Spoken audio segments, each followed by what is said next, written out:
नारायण, राधे राधे।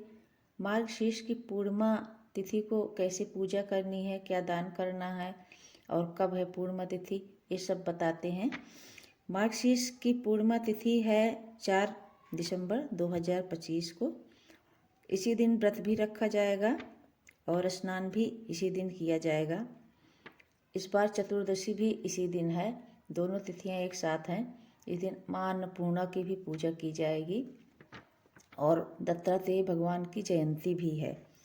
तो मार्गशीर्ष पूर्णिमा का जो महत्व है कार्तिक महीने से भी ज़्यादा है। मार्गशीर्ष महीने को भगवान अपना महीना बताते हैं, कहते हैं 12 महीने में मार्गशीर्ष महीना मुझे अत्यंत प्रिय है। इसलिए इस पूर्णिमा का भी विशेष महत्व है। इस पूर्णिमा पे जो स्नान दान करके धर्मराज को जल तर्पण करता है, उसके पूर्वजों को भी, उसके पितरों को भी भगवान धर्मराज के यहाँ जो हैं कष्ट पा रहे हैं उनको धर्मराज मुक्त कर देते हैं। इसलिए इसका विशेष महत्व है। धर्मराज को जल दान करने का भी बहुत महत्व है। इसलिए इस दिन मार्गशीर्ष पूर्णिमा के दिन सुबह प्रातःकाल उठें भोर में और समय पर स्नान करें। आपके पास कहीं गंगा नदी है तो, नहीं नदी है तो, कोई पवित्र नदी है या नहीं है तो आप अपने घर में ही स्नान करें सुबह सुबह उठकर।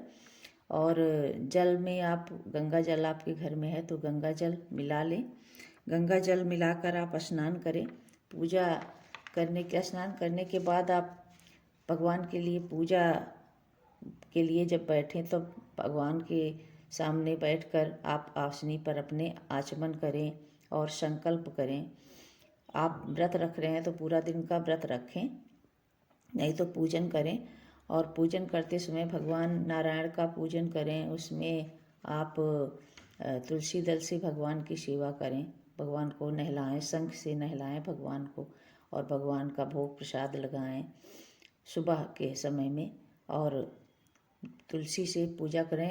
ध्यान रखें कि तुलसी उस दिन तोड़ें नहीं। पूर्णिमा के दिन तुलसी तोड़ी नहीं जाती है। तुलसी पहले दिन तोड़ कर रखे हैं तो उस दिन तोड़कर आप उससे भगवान नारायण का पूजन करें।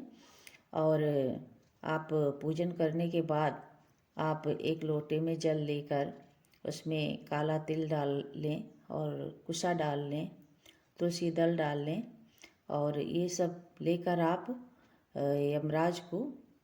धर्मराज को तर्पण करें। धर्मराज को तर्पण करने से आपके पितृ भी मुक्त हो जाएंगे और धर्मराज प्रसन्न होंगे आपके यहाँ। तो धर्मराज को तर्पण करें, अपने पितरों के लिए भी, अपने घर की सुख समृद्धि के लिए भी। और अगर आपके आसपास आपको ऐसा लगता है कि आपके घर में कोई प्रेत आत्मा भटक रही है या आपको घर में कुछ ऐसा लग रहा है, भास होता है, अपने आसपास बहुत सारी शक्तियाँ घूमती रहती हैं, तो आप उनके लिए भी तर्पण कर सकते हैं। उनके लिए गीता के 7वें अध्याय का पाठ करें या सुने, तब भी उससे आप जो भी उनके लिए आप अगर एक लोटा जल डाल देते हैं तो उन्हें भी मुक्ति मिलती है और आपको भी आपके घर में अच्छा लगेगा। आप अगर उनके लिए भी कुछ कर देंगे तो वो भी आपको आशीर्वाद देंगे। इससे आप उनके लिए भी कर सकते हैं, क्योंकि इस दिन पिशाच मोचन भी दिन है।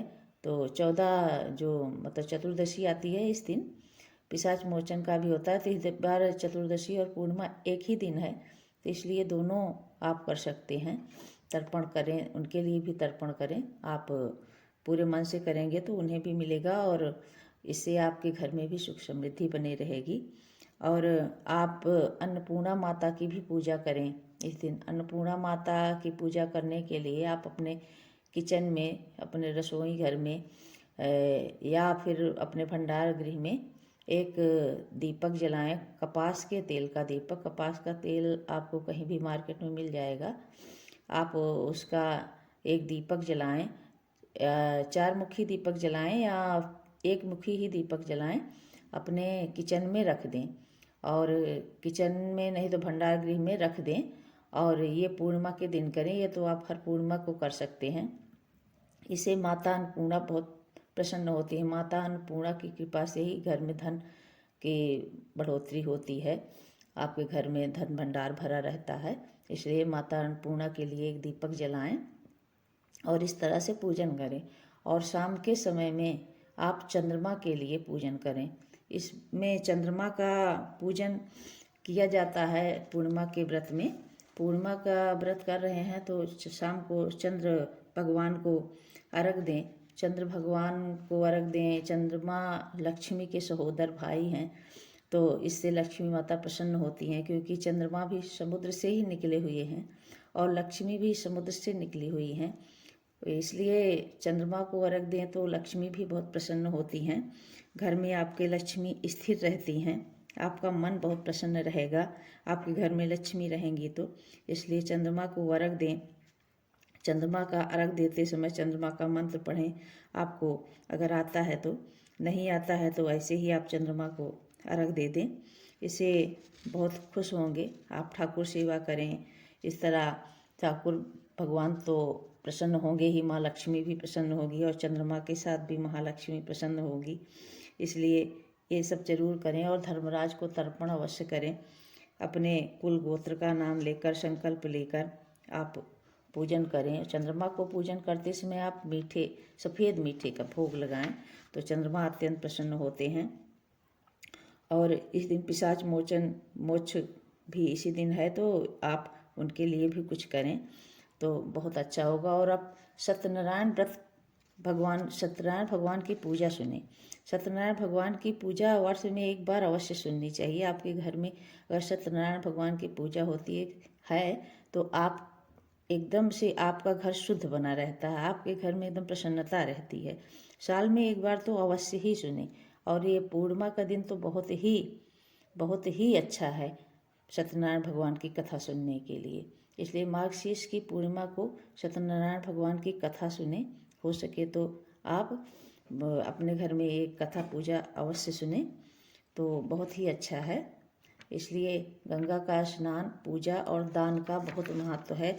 इस महीने में दान का विशेष महत्व है। जिसे आप इस महीने में गर्म कपड़े भी दान कर सकते हैं। गर्म कपड़े में कंबल है, मोजे हैं, स्वेटर है, आप ये सब दान कर सकते हैं। गरीबों को दान कर सकते हैं, ब्राह्मण को दान कर सकते हैं। तो इस दिन आप दान अवश्य करें, क्योंकि दान का विशेष फल मिलता है। तो इस दिन आप दान करें और पूजन करें भगवान का, और गीता का पाठ करें।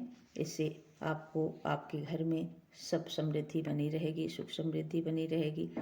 आप इतना सब कर लेंगे तो आपका मन भी प्रसन्न रहेगा और आपके जो कार्य होने वाले हैं वो सब बनने लगेंगे। श्रीमन नारायण। राधे राधे। हरे कृष्णा। मार्गशीर्ष पूर्णिमा की व्रत कथा इस प्रकार है। एक गरीब ब्राह्मण था, बहुत ही निर्धन था। उसके पास कुछ था नहीं, तो वो एक दिन ऐसे जा रहा था तो रास्ते में उसे धर्मराज मिले। तो धर्मराज ने उससे पूछा, ब्राह्मण कहाँ जा रहे हो? तो धर्मराज से उस गरीब ब्राह्मण ने अपनी सारी बातें बताया कि मैं बहुत गरीब हूँ, मेरे घर धन टिकता नहीं है। तो धर्मराज ने उस गरीब ब्राह्मण से कहा कि तुम चिंता क्यों करते हो? मार्गशीर्ष महीने में पूर्णिमा तिथि आ रही है, तो उसमें तुम स्नान करना और व्रत करना। इससे तुम्हारी सारी मनोकामना पूर्ण हो जाएगी।